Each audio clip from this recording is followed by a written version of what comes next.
What if your SEO strategy could guarantee you actual results and not just rankings? Sounds too good to be true, right?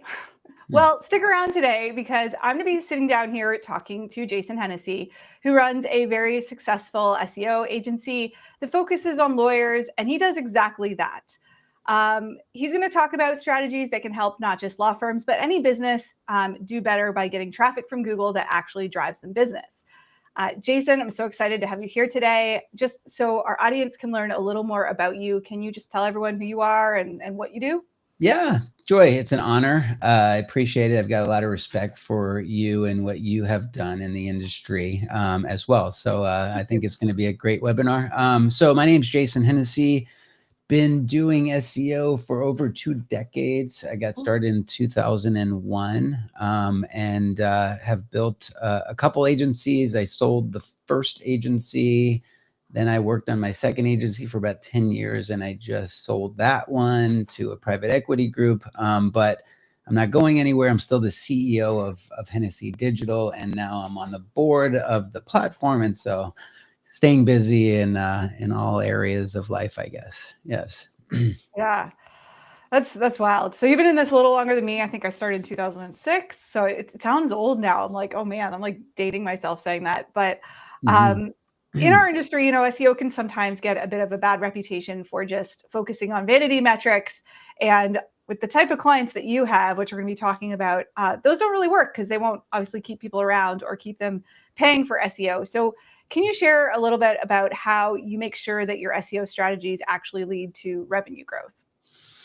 Yeah, I think it comes down to managing the expectations right from the start, from the original sales call. And, when you have somebody that is reaching out in, I don't know, let's just say a major market like Los Angeles or Miami, and they got a $5,000 SEO budget, it's very easy for SEO agencies to say yes, and not really have the firepower to deliver the results that, that the law firm owner is expecting, right? And so, I always like to say I'd probably would have had a much larger agency if I said yes to everybody, but our reputation probably wouldn't be where it is. And so, and then basically level the expectations in terms of what is going to happen, how long it's going to take.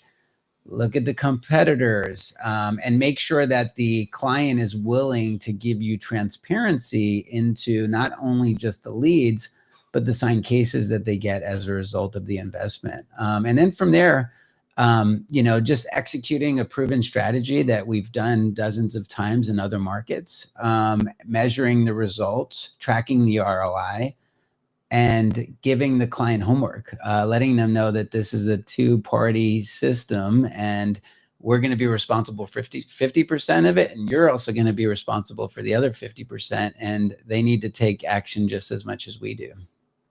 So that's a good segue. What are some of the things that you require the business owner to do? And if they don't do them, they're not going to be successful. Are there like specific things?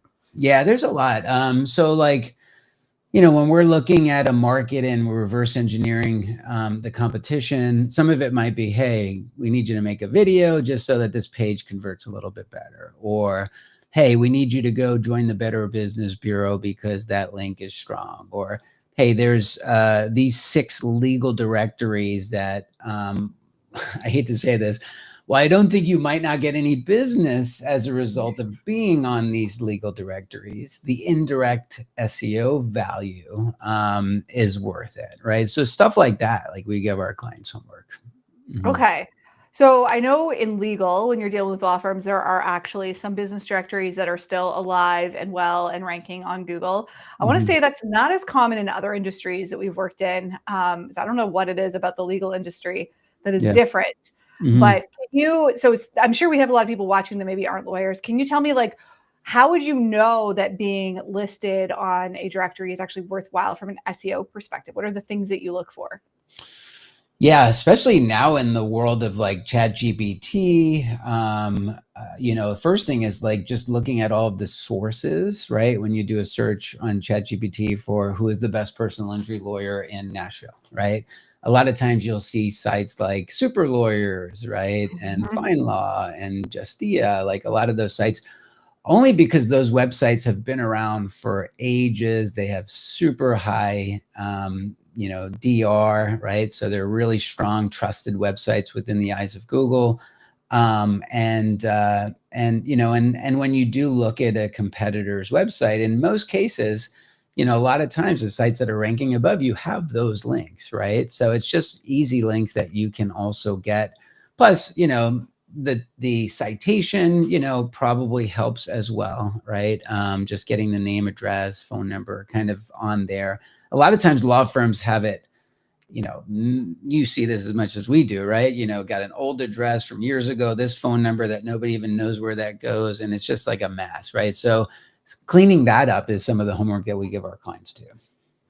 So, okay, that's interesting because I don't know if you know this about me. I'm not like a huge citation fan. Like we don't spend a lot of time on doing anything with citations for clients because we've just found it doesn't move the needle. Like it really doesn't do a whole lot in comparison with other things like content, which does a lot. Yep. So you have like a business that moves. You actually, do you guys go and like update all the directories for them? Do you actually think that has value? And do you cap it at like a certain number? If they have like 500, are you going to update 500? No, not at all. I mean, like we'll sign up for Yext and do like the whatever 70, main citations from there. We'll recommend doing that with the client. The legal directories will probably tune in, and because a lot of times, like, some old legal directories might be linking to the non-HTTPS version of the website. And so just cleaning that up and getting rid of redirects. And, a lot of times like the juice isn't always worth the squeeze. But in an industry like legal where, you're ranking in position 3 and somebody's ranking above you in position 1, just kind of do the stuff that is easy to do, that you can just check the box and say it's done. Yext is an interesting one. So we actually had a client recently that was paying like, I don't know, $8,000 a year for their Yext subscription. I told them to cancel it because I didn't see the value in $8,000 a year. Like I'm trying to figure out what that's doing for the rate. They didn't plummet in rankings or anything when they canceled their subscription either. They're fine. Sure. So for a small business just starting out, can you even justify paying an annual fee for something like that? Or do you think that's only for? No, I wouldn't do that. I mean, like I look at it as like, $1, $2, $3, right? Like the first dollar that you have, right? A lot of times you have more time than money, right? So you're the one that's writing the content. You're the one that's making your videos. You're the one that's building your links. But once you start to get to like $2, $3, you have an agency that's kind of doing things for you, and you could experiment with different strategies. Yext is just one of those things that you can just kind of check that box and just know that it's done. Not for $8,000. Like I would never pay that, but if it's a couple $100 a year, then I would say it's justified. Have you ever actually been able to measure anything that resulted from being on Yext? I'm just curious, like they sign up for Yext, you see more traffic, you see better rankings. I don't know. I don't think so. It's one of those things that like when you run the Yext crawl and you see such a mess and that you can pay a couple $100 for the year and it fixes it overnight, I think it just kind of makes you sleep a little bit better at night. Now, granted, don't get me wrong, there's probably agency owners that just do that, right? And they charge the client $300 a month and the client's happy. You know what I mean? Like, I don't know, there's agencies that operate like that. For us, it's just one of the littlest things that it's like, okay, if it just pushes the needle, maybe 0.5%, like maybe it's justified. And again, my clients have big budgets, right? So so it's not like they're fighting. It's like $500 is going to like hurt the business. You know what I mean? So we do it. Yeah. Okay. Let's talk about budget then. So small businesses that are just getting started with SEO. This actually came up on a Reddit thread the other day. Somebody was reaching out to actually one of your competitors. I'm not going to name them, but they were like, "Oh, this particular law firm agency charges $5,000 a month. Is that worth it?" So what is the ideal budget that you would say a business needs to spend on SEO monthly to get results? Yeah. It's interesting. So I have clients that don't have the budget to compete in major markets, who just do coaching with me. And so I jump on a call with them for 90 minutes. I charge $2,000 for the call. And I just coach them and I tell them what are the things that they could be doing, right? And a lot of times, if they want to compete in Los Angeles someday, maybe they just become the king of Burbank, California first, right? You know what I mean? And you just kind of start there and you develop a strategy, right? So, I would say that, in legal, you definitely, you need some budget, right? It's the tree that you plant today, right, will eventually bear fruit, over time. And so you have to at least plant that seed. Now, when you are trying to compete in major markets, then you're talking like much bigger budgets. Like, in most cases for personal injury, to be competitive, you're probably looking in terms of like $20,000 plus per month. But at the end of the day, that's seems like a lot of money, but personal injury lawyers, right? The average value per signed case to them in legal fees is about $12,000, right? And so if you could just basically generate one signed case or two signed cases, it kind of justifies it. But a lot of times, like we've got clients that we've been working with years, that pay us 30 grand per month and are generating 100 cases, right? So the ROI is definitely there. Sure. Yeah, you posted recently on Facebook something I definitely want to pick your brain about. So you said you have this law firm client and they pay $35,000 a month. So I was like, holy, that is a massive retainer. And you mentioned that you guys publish around 85 pages of content monthly. Mm-hmm. So I would love to dive into that and like 85 pages of content. Like, where do you get the ideas from? And how do you make sure that this content even gets traffic with that volume? Yeah. So that's interesting. So I do things a little unorthodox in terms of strategy. Part of our strategy is going after a lot of the same pages that everybody else, right? Making sure you have a car accident lawyer page, a slip and fall lawyer page, all this other stuff, right? But then we actually strengthen the car accident page, right, with pages that are there mostly for supporting the car accident page, right? So to kind of build that silo. So you might have like a rear end collision, a left turn accident, a right turn accident, right? All these different reasons, if it was a trucking accident page, we might have UPS truck, Amazon truck accident, right? In these specific cities, right? So, and then we do it based on the city, right? So you might do that in Los Angeles. We might do it in Santa Monica. We might do it in Palmdale, right? And then over time, like we're building out kind of like a massive website. We also do other things. I remember one day I realized we were linking out to Wikipedia and dictionary.com and all these websites because we were just citing like big legal words. And so I'm like, why are we wasting all of that DR and pointing out? Why don't we build like our own glossary, right? And preserve that link equity, right? So then we built out a massive glossary and we wrote, definitions for, hundreds of legal terms so that instead of linking out, we link internally. The other thing that we do a lot of is we go after keywords that have zero search volume and zero competition. What does that mean? I give away all my secrets here, Joy. I don't care. It's good. We want them all. I'm transparent, right? So, if a client doesn't have a big budget and they're in Miami, well, you're not going to be able to compete with the John Morgans of the world or Orlando, right?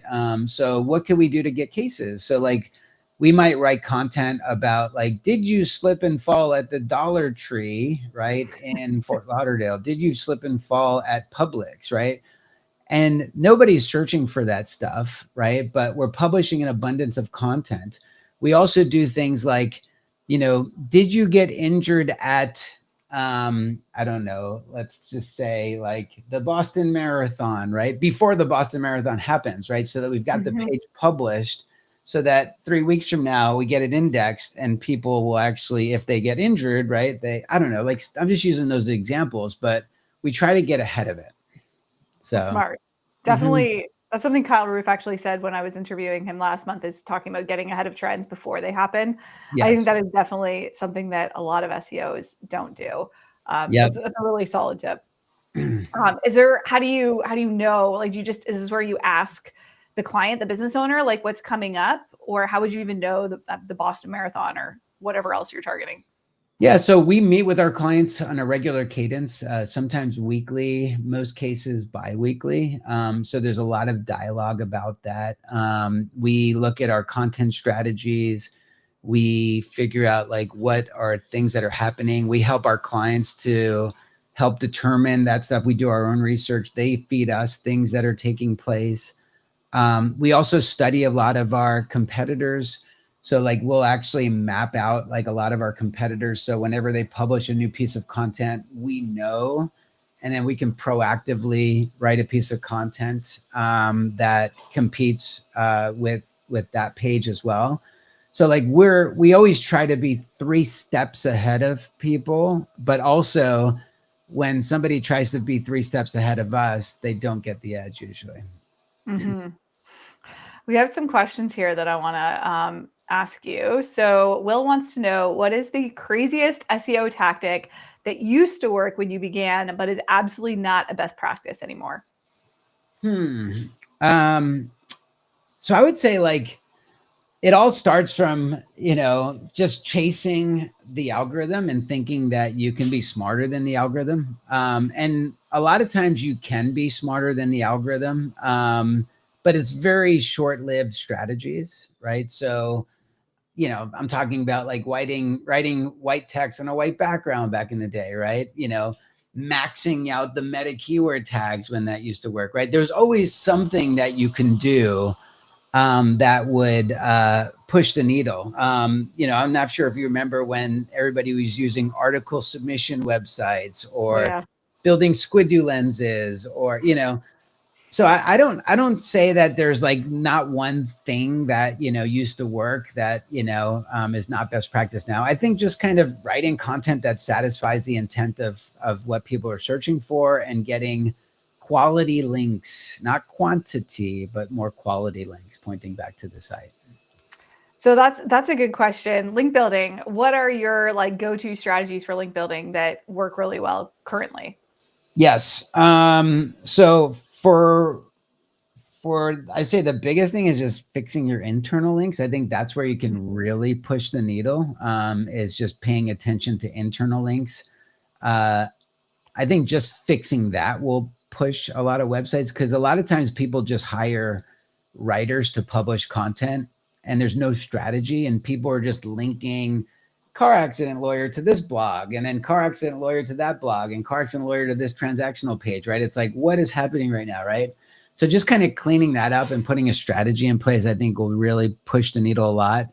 Other than that, digital PR is effective.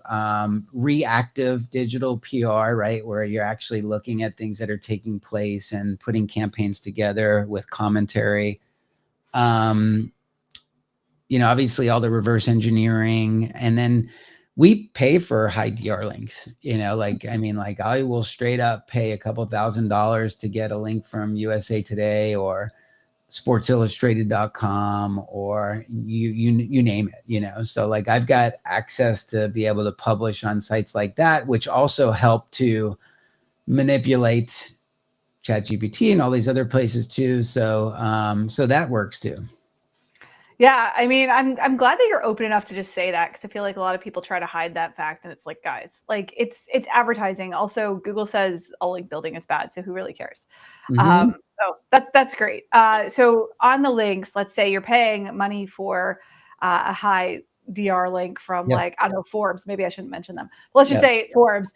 Are you a fan of like keyword rich anchor text, or are you just like, no, do the business name, keep it natural? What do you find works best? It depends. Like when I was trying to get one thing I did was I wrote my book and I called it Law Firm SEO, right? And that was all by design. And so the thought process was, not only could I maybe get my website ranking, but I could also get Amazon ranking. I can get Barnes and Noble ranking. I could get all these popular websites, right? And so then I built a strategy where I was going out and buying links that were pointing to the Amazon page, using the exact match term like law firm SEO, right? Because Amazon's never really going to get penalized for, over optimization on a keyword like law firm SEO, right? So in those cases, like all day long, I would pay for every single link, and every anchor would be law firm SEO company, things like that, right? Now to my client's website, I might be more careful, right? So I might just use naked links or branded links, things along those lines, and just let the optimization of the page, help push the needle for those specific keywords. But occasionally I will drop in like an exact match anchor just to kind of help push it a little bit.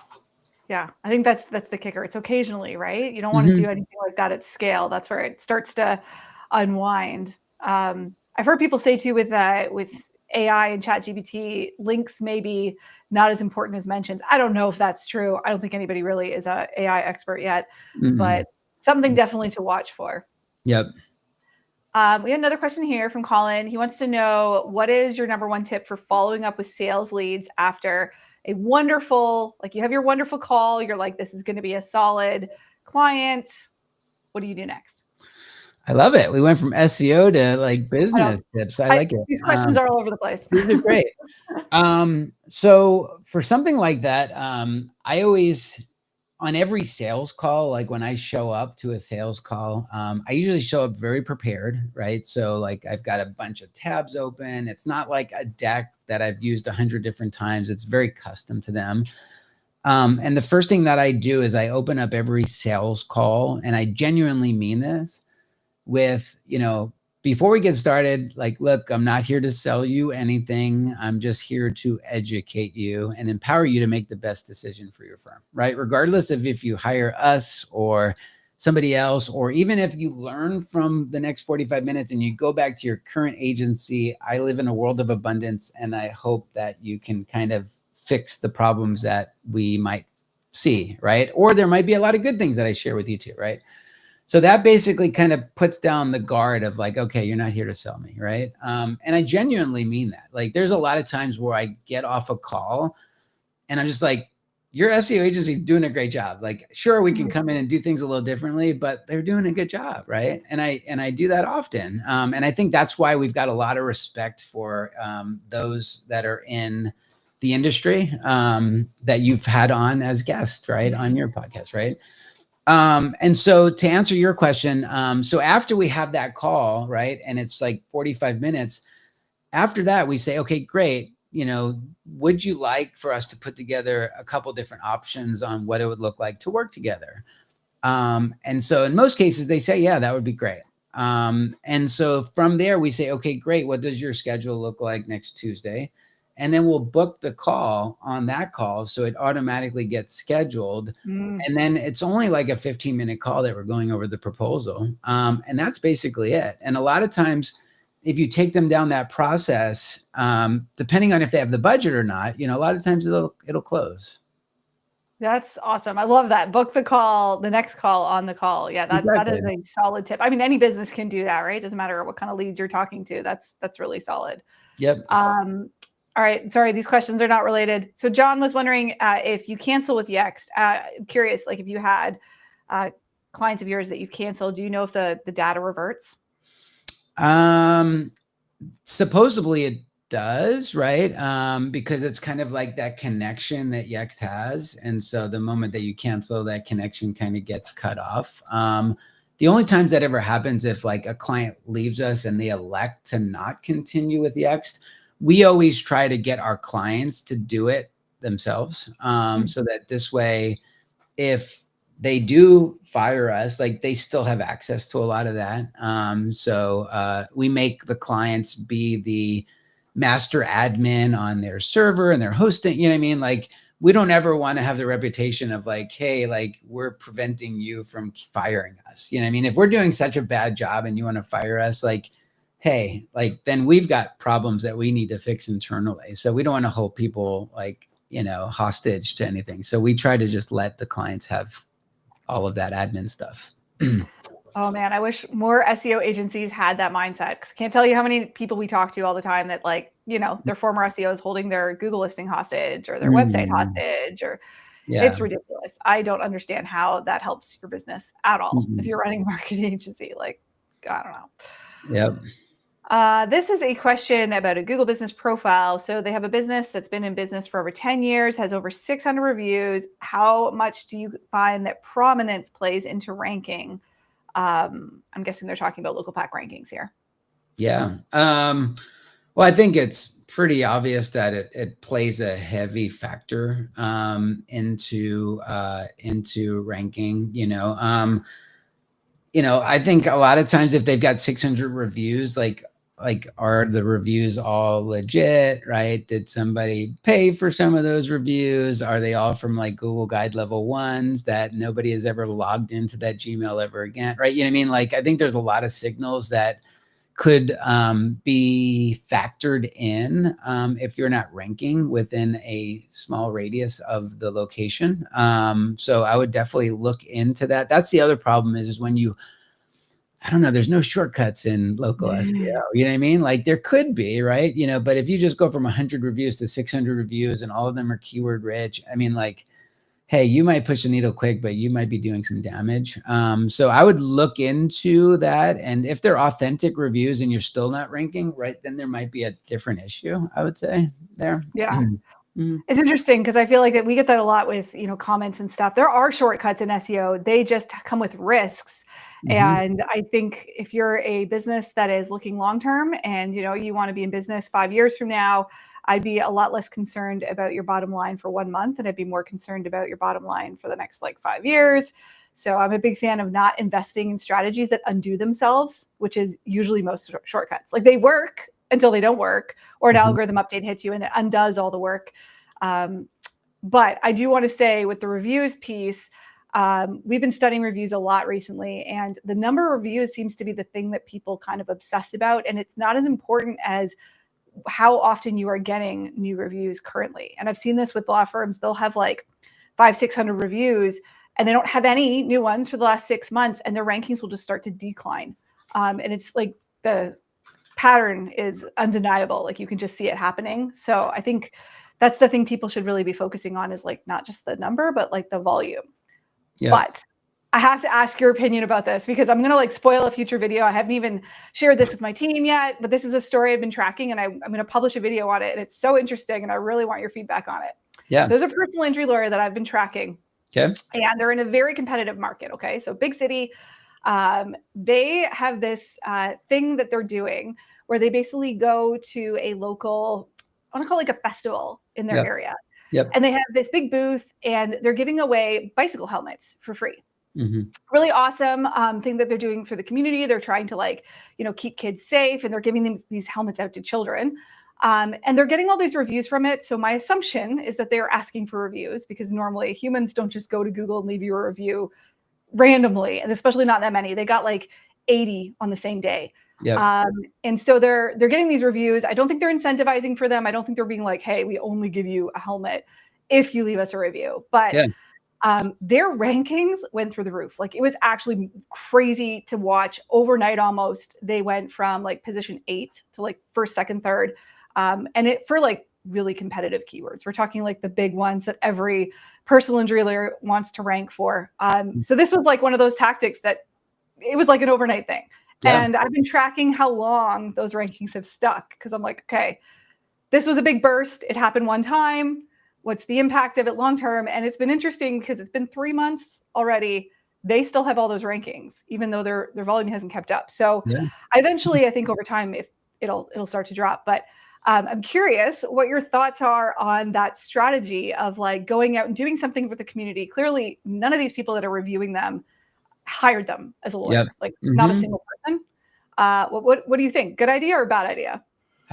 Honestly, I think it's a good idea. I think you're just doing something that real businesses do, right? You're not really trying to manipulate anything. I mean, you're basically going and doing something good for the community, and the community is appreciating you by going and kind of leaving a review on your your listing, your Google business listing. And it's not a bad thing. And it's also kind of feeding the whole user metrics, right? The engagement metrics a lot, right? So more people are like showing up to your office, they're doing the review from your office, right? Which helps that show that you are in the actual location that you say that you're in, right? You're not some spammer.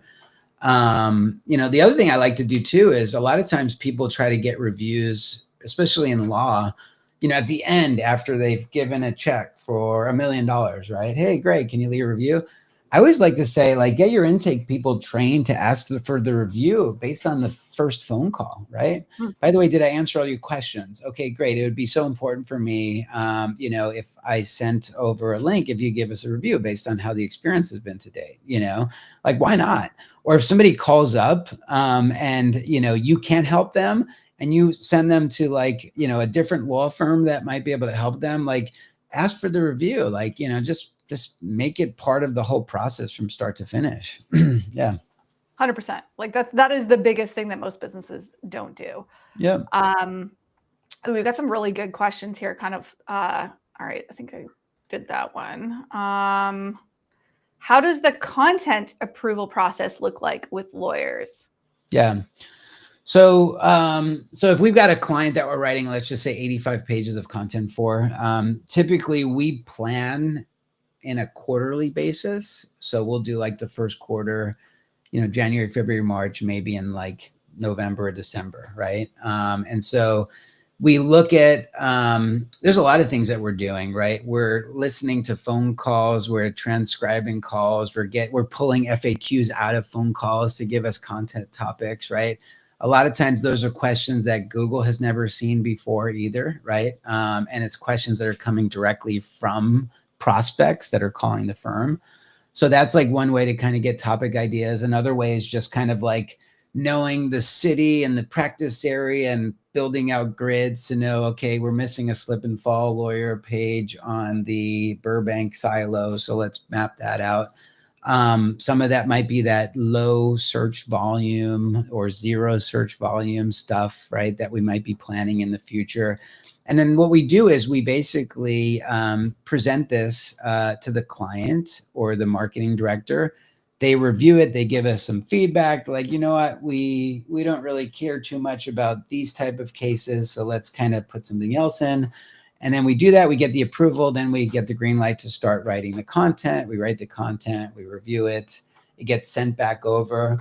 Some clients are just like on auto publish. It's like, okay, we trust you now, just publish it. Other clients are more meticulous about it and want to like approve every sentence.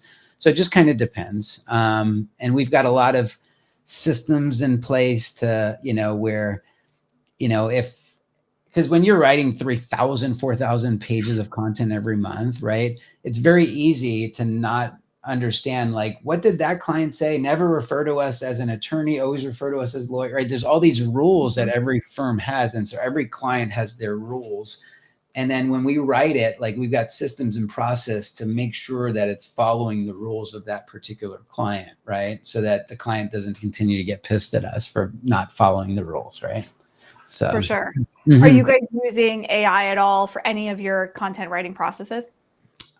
We do. We've got some stuff that's proprietary. We're also using third-party tools. I think we're big with Phrase is the tool that we use for some content stuff. The tool that I just talked about is definitely a tool. We probably have like 30 full-time engineers at our company. And so we're almost like an SEO company that's more led with software. Right. So I think that's one of the things that kind of differentiates us is we invest so much into software to create more efficiencies and making the product better, I guess.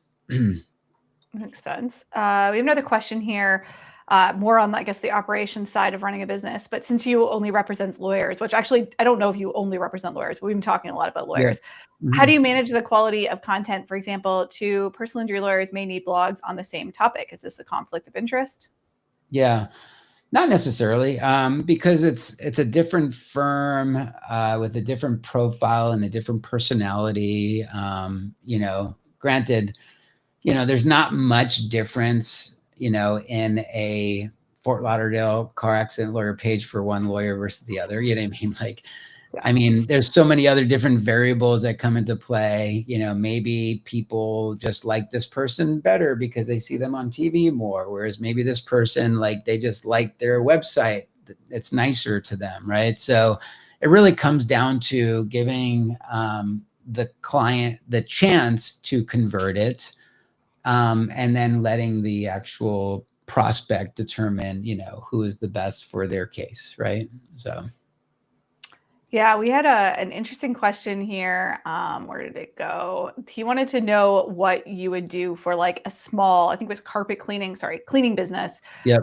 Let's say you're working with a business, and maybe you don't have clients like this, but I know we get this question all the time. Yeah. Just starting out, I'm assuming, you know, cleaning businesses probably don't have 5,000 a month to spend on SEO. What are the things that you would suggest they focus on, or you would focus on if they were your client? Yeah, I think the most beautiful thing about that, it's probably not competitive, right? It's And true.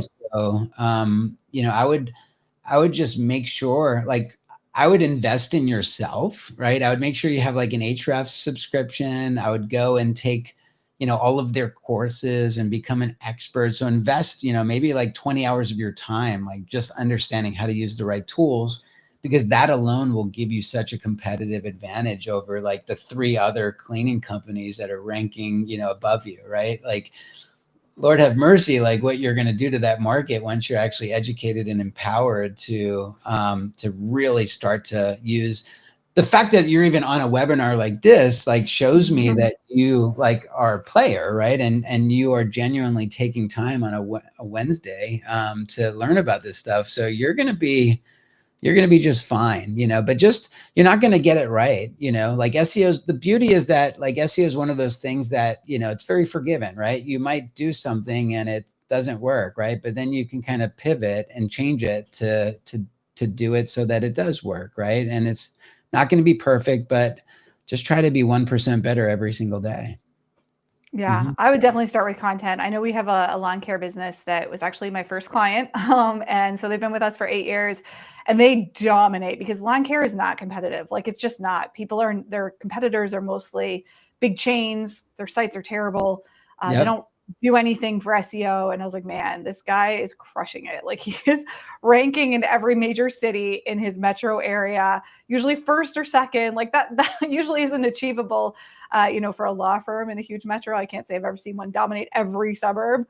Yeah. So huge opportunities, right? And you might want to try doing like what I call service area pages, but Of course. you know, creating pages, targeting, which you've kind of been talking about, Jason, targeting those localities, adding things like reviews, examples of cleaning jobs you've done. Like, if you're allowed to, you know, show before and after photos and talk about the mess you cleaned up, that's great. Yeah, definitely focus on local, right? I see Carrie's posting in the comments, getting lots of reviews. That'll certainly help. Now, here's a question for you, Joy. Would you recommend that they change their name and go get a DBA, right, for something like that? I mean, yeah, because probably nobody's doing it. I don't know in cleaning if Exactly. everybody has the word cleaning in their business name, Mhm. Yep. but you'd certainly want to find the variation of whatever keywords people get searched, and then get a DBA and I agree. change your business name. We have a video talking about how to do that to follow Google's guidelines, because you know you don't want to piss off the Google gods. So we have a video somewhere on our YouTube channel that I'm sure somebody can grab and put in the comments that just explains how to do it properly. But like you said, Jason, get a DBA. It's not expensive, and can be pretty impactful, especially if you're the only one doing it. Another tip I always give like small businesses that are in uncompetitive markets is like your operating hours. If you can get a call answering service and open 24/7, like every lawyer is already doing this. So lawyers don't really have a huge benefit from doing this. But if you're in an industry where a lot of your competitors are not onto this yet, it's insane how much we've actually seen clients where it doubles their calls because they're the only ones doing it. Won't happen with lawyers. Sorry, lawyers. Everyone's already onto this tactic. But like I would say in the cleaning business, probably your competitors aren't all open 24 hours. And so what it essentially makes is that your business will rank at 7 p.m., 8 p.m., Saturdays, Sundays, when all your competitors are closed. You're just going to dominate. So that is something I would suggest doing. Sure. Yep. All right. We have a question about what is the maximum number of target keywords that you should optimize for per page? Yeah. I don't really put a lot of stock in that. I would say, there's so many different semantics of a keyword. I would just focus on like, what is the keyword that, has the highest intent, and maybe the highest search volume. So like, typically we like to do like Atlanta car accident lawyer, right? That's kind of the H1. And then maybe in the title tag, we'll kind of lead with car accident lawyer in Atlanta, right? So you kind of have it inverted there, right?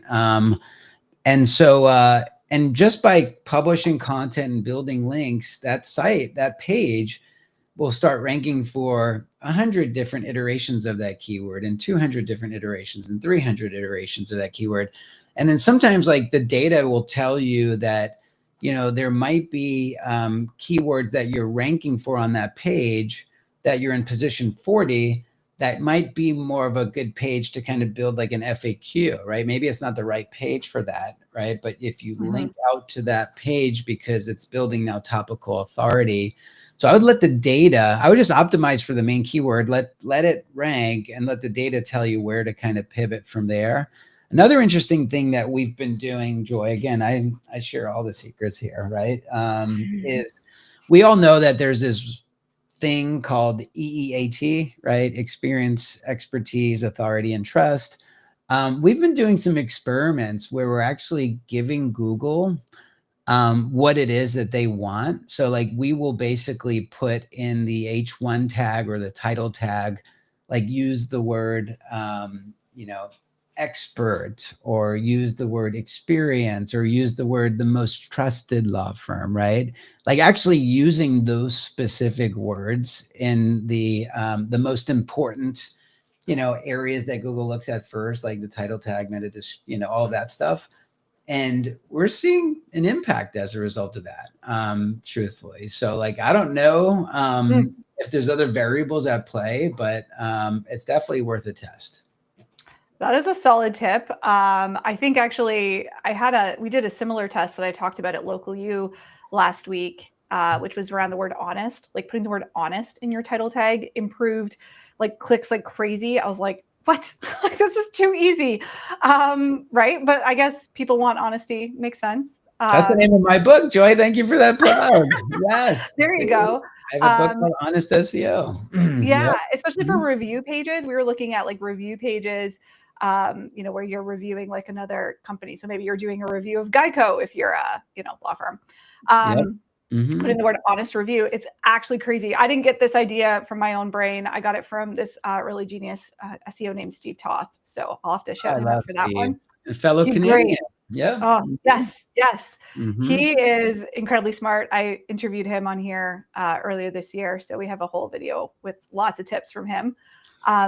This is a good place for me to also shout out that we have been curating all these awesome tips. Like we realized that maybe there are webinars that we did earlier this year that you haven't watched or seen, and maybe you don't have 20 hours of time to go through them all. So we do have this like one-page guide with all the tips from all the months this year so far, from all the guests we've had.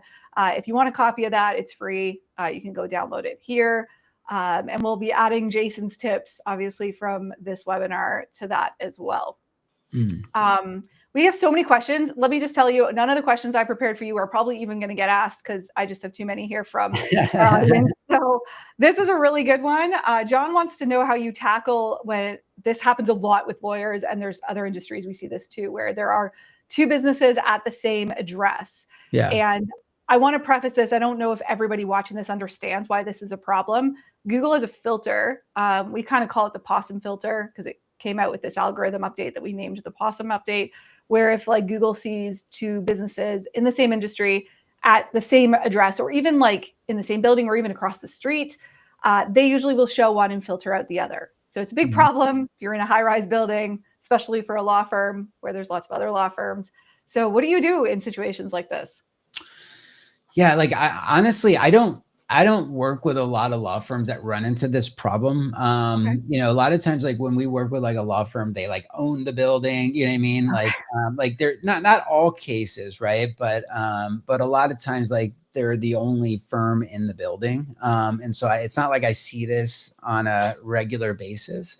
But, if I were to see this, I would say, just start to do the things that if the law firm's been there for like 15 years and you're just moving in, like, for one, maybe do a little research before you move in, right? Just to kind of see, are you in a spot where there's a bunch of personal injury lawyers, and can you be more proactive in not moving into that, knowing that this is a problem? But if you do move in, then you're just going to have to deal with it, right? You're going to have to, get more reviews than the next person. You're going to have to get better links. You're going to have good SEO strategy. You're going to have to get, maybe get a Google photographer to come do a certified, photo shoot of your space. There's a bunch of things that you can do. And then, hey, here we go back to Joy's tip. Give away backpacks, right, at the office, right? And give away 6,000 backpacks so that you dominate that building now, right? Everybody's clicking on you. That's what I would do. I mean, we tell people to move. I'm not going to lie. I realize how ridiculous that sounds, but I've actually had 2 law firm clients in the last couple of years do that, where they move. They just move to a different location because we're like, listen, you're always going to be fighting this battle. I'd rather not have this battle. So let's look at possibly when your lease comes up, if it's not too difficult, actually move. And it's worked both times. So it was a really big challenge for a client of ours in Philadelphia because it was such a competitive city. And like they were like one of many lawyers at this same address. And I was like, dude, you are fighting a battle that is very hard to win. And now he's fine. So, moving sometimes is good. There you go. We have a lot of questions about AI. So they're pretty similar. I'll pick this one because it's kind of the summary one. So you have a law firm that ranks on Google, but not AI. Yep. Why do you think that is? What are you doing for law firms? I have so many questions. Are you even seeing traffic and leads coming in for law firms or any business that you work with from AI? What are your thoughts on that? This is definitely one of those things that it's still very exploratory. Like you said earlier, I don't think anybody is an AI expert yet, even though that there is a lot of self-proclaimed AI experts out there that you can find on YouTube. Quite a few. Yes. I mean, what we're seeing, we're spending a lot of time just kind of trying to understand this just like everybody else. One thing I do notice is sites like ChatGPT are using your website as a source. So when we publish some of that content that is 0 search volume and 0 competition, who is the best personal injury lawyer for slip and fall at Target, right? A lot of times because we're the only person that published that piece of content, ChatGPT, Google AI Overview, right? They're using that as the trusted source. And so now we're actually not only driving traffic from SEO, but we're also driving traffic in cases from AI as well, too. And so that's just one thing, then we're also, studying some of these other, like you said, legal directories. I know everybody's trying to do top 10, who's the top 10 personal injury lawyers, where you even have you're working with your competitors and be like, hey, let's all contribute $300 each and let's publish this page on this authoritative website that says these are the top 10 law firms in this market, right? And then this way the chatbots and the AIs are using that. That's a strategy that I see a lot of people using. And then the other thing is just kind of leveraging some of these really authoritative websites like USA Today, the Sports Illustrated, all of those, where you could basically kind of create the narrative that you want to rank for with AI. So I don't know if there's a mass tort, right? Maybe there's people that are trying to sue Ozempic, right? If I took Ozempic and I got sick, what should I do, right? If you write a piece of article and you publish it on your website, probably your website is not going to be authoritative enough for the chats and the AIs to pick it up. But if you publish that thing on Time Magazine or something, you know what I mean? And there's the AI overviews will use these sites as a very trusted source, and you'll probably rank for that. Yeah, I'm trying to see if I can pull this up here. We had an example that I was looking at yesterday, talking about listicles, right? Listicles seem to be something that AI likes a little better than normal search. We were searching something like who is the best local SEO expert in the world. And there's this guy that shows up in the AI overviews. I've never heard of him. Maybe he is the best local SEO in the world, and we've just never heard of him. I'm a fan of him because he listed me as number 2, but he just lists himself as number 1. And Sure. I'm like, so many people are doing that to rank for these best things. Yeah. Is that a practice you think is like, is it shady? Is it smart? Like, what are your thoughts on that? It's effective, right? It's like one of those things, like leverage what works, right? For now, right? It might stop working, right? But hey, if it's working right now and it's free or it's cheap, right? You might as well leverage it. It's not a bad thing that all these different websites are referencing you as like an authoritative source, right? So yeah. Are you finding your clients care about organic anymore? Like, do they care more about AI? Do they care about the map pack? What are you finding? I think it's definitely a combination of all, you know. I think local is one of the ones that kind of drives most of the phone calls, right? I think that's pretty obvious. The AI stuff, that's kind of a new thing, right? We'll jump on a call and it'd be like, I got this, you know, huge motorcycle accident case, and they said that they found us from Chat GPT, right? And we're like, yay, right? You know. So there is some of that we're seeing. And then obviously just kind of having the foundation of, you know, giving Google, you know, the food that it needs in terms of, you know, publishing content on a regular cadence, building links, building popularity, getting user signals, right? So I think it will always be, you know, a cohesive strategy where you're looking at all things. So, yeah. There's a bunch more questions here I've got to ask you. Before we do that, I just want to do a quick shout out. Next month, we are going to be sitting down with Jeremy Best and talking about YouTube. So make sure you register for that if you're not already.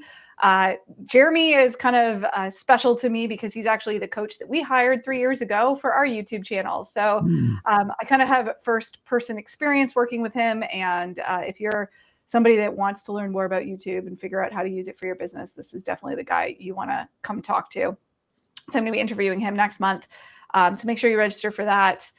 All right, back for questions for Jason. What are your thoughts on the idea that blogs are useless for local SEO? I wouldn't say that they're useless. I wouldn't necessarily say that you need to do that to improve your local SEO. I think you're doing it for other reasons, right? Blogs are helping to build topical authority, which helps support some of your more transactional pages, right? Like there was a time where I was talking with a new, like my biggest thing in the world that I despise is when like a new marketing director comes to like a law firm and they've got something to prove and they're looking to save budget and they're, you know, and they've got an agenda. And so like I was on a call once with a marketing director that says, all of these pieces of content, like they're useless. Nobody's searching for this stuff. What I want to do is I want to go and remove these pages. And it was like 600 pages of content that were really kind of supporting and building the topical silo that were internally linking. And I'm just like, nope, we will not do that. I'm like, you could fire me before I take those pages down. I just speak the truth, right? I'm like, I said, have the owner of the firm, who I'm a very close friend with, please reach out to me and I'll talk with him about this. You know what I mean? And I didn't make a friend with that marketing director that day, but I did what was right for my client because it was in the best interest of his firm. He made this investment in his firm for years and years and years, and I wasn't going to let some new marketing director just kind of make this decision, right? So like, so sometimes it just comes down to just being willing to like lose a client over doing what's right, I guess, you know? So what happened? Did the guy stay with you, or did he go with the marketing director and fire you guys? In this case, no, this was one where the client ended up staying with us, and he basically put the marketing director in check and said, look, like I trust Jason with my life. He helped us get to the position where we were able to hire you as the marketing director. And so, you know, if you have ideas, that's great. But if the ideas are in terms of SEO strategy, like Jason and his team just kind of like lead with what they're saying, you know? Yeah. It's why it's so important, I guess, to have trust from your clients, right? That's so key. So, but yeah, that's awesome. A question here on AI. So they want to know if the conversion percentage is higher for local businesses for AI platforms as compared to the local map pack. I don't think so. I think AI is so new and everybody knows that AI is hallucinating a lot. And so like, just because you do a search on AI doesn't mean it's like a trusted thing. You know, I think when people are doing a search, like, and they're looking on local, they're able to read reviews, right? They're able to kind of get a taste of the personality of the firm, watch the videos that they're, look at the photos. So I would say that, you know, conversion percentages are much higher on, you know, on local map packs than AI platforms. Yeah, I think it's one of those things you got to be careful where you're getting advice from, because people will give advice and not clarify what industry it's in or what type of business. Because like for Sterling Sky, my agency, our conversion rate is double on AI than compared to Google. But we're B2B. We're in marketing. We have so much informational content on our website. We have people call us all the time to think we're Google. So it's like, you know, it makes sense that our conversion rate would be higher for AI because it's a more like specific search. But that does not translate necessarily to a small local business, like you said. So always think about advice here, because there's so many conflicting opinions on this online. What are the best strategies that agencies can use to help get clients more reviews? So you're dealing with a business owner, they need to get more reviews, they're not getting them. What is the go-to advice you have? I would say for one, take a look at your business, right? And, you know, are you providing good services, right? First, you know what I mean? Like that's the most important thing. We had a client that there was I think it was the EAT algorithm that took place, and the client just like, they were doing so well, and then they kind of like tanked, and we're like, what happened? And so I was talking with Cyrus Shepard, who's probably a friend of both of ours. And he was telling me like, what do the Google quality raters look at? And then he was talking to me about like, when you do a search for a brand on Google, there's the 3 dots and you can click on that. And then it'll show you what I refer to them as merit links, right? You'll see like the Better Business Bureau there. You'll see like Yelp, you'll see this. And so what we noticed was like Glassdoor was one of the merit links, Better Business Bureau, Yelp. And so their Glassdoor reviews were just really bad, right? And so if you're treating your employees bad, right, Google is using that within their algorithm, right, to kind of to look at like, are you trusted, right? And so anyway, that was just one. But you know, I would say, you know, try to offer good services, and then try to get them to get reviews throughout the whole process, like we talked about earlier, right from the very start all the way through the end. And then maybe do some of the strategies that Joy was talking about. Maybe host different events at your office, where you can kind of get people to, you know, maybe leave some reviews too. Awesome. So I have a couple rapid fire questions I'm going to throw at you. So you know the rules for this. You have 30 seconds to answer it, so not very long. So give us your best advice. Yep. What is the biggest SEO trend that is a total waste of time and money? I would say people that just think they can just use ChatGPT to publish 5,000 pages of content on their website without a strategy. I think that is a big waste of time and money, and it won't work. So, Perfect. You stayed within 30 seconds. Good job. Thank you. What is the quickest hack to boost your Google Maps rankings today? I'm going to say 2 things. I'm going to say, obviously, continuously getting more reviews, and then adding schema to your website. Oh, you've seen that impact map rankings. So like adding like legal services schema, I am seeing that impact map rankings. Interesting. Okay. All right. I'll have to revisit that. That's one that we have tried many times and not been able to see any impact from. So maybe it's time to revisit. I got to tell you, things change. So, you know, who knows? Yep. Solid tip. All right. What is an under the radar SEO strategy that really works well, but nobody really talks about? I'll revisit the going after 0 search volume keywords. There's probably plenty of those that are in your market that are untapped. Just kind of go and publish content around that using a strategy and the right taxonomy and all of that. And I think you'll be able to get some good results. Okay, I have 2 very non-serious questions. First of all, is there any like reason why we're both wearing black? I feel like they're insinuating something here. Black hat, white hat. No, I think I just like black. I think it's my color I use. If you ever watch podcast videos, it's probably like my choice of color when I go to my closet. Yeah. Yeah, it's good on video, guys. Don't read into it. All right. Mhm. And Noah, finally, last question for you, Jason. He wants to know what your new favorite car is. Yes. I splurged a long time ago and I bought a Lamborghini. Oh my God. And I bought it mostly because I was with my son at the time and it was like an impulse purchase. And so I didn't ask for my wife's permission and I just bought it. Right. And so now I'm looking at the new Lamborghini Urus. There's a real nice one. So I don't know if I'm going to pull the trigger on it or not, but we'll see. Yeah, I would love to hear your wife's thoughts on this, but I know we don't have time. My husband's listening to this. Do not go impulse buy a Lamborghini. That wouldn't fly well with me. Jason, I just want to thank you so much for spending an hour talking to us here today. Where can people find you if they have other questions? Sure.